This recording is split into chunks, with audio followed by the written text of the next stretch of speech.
Let's see how to create a circle text in Microsoft Word. First off, we want to open Microsoft Word. And as you can see right here, we have our document ready.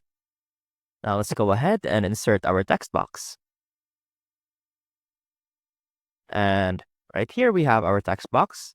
Let's just go ahead and clean this up. Let's remove the outline of the text box, as well as the fill.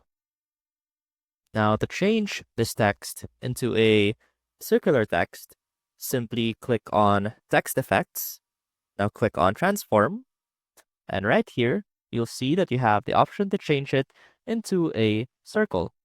Now go ahead and click that. And you can change the setting right here to make it more circular.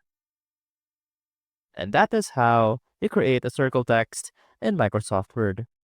I hope this helped, and I will see you soon.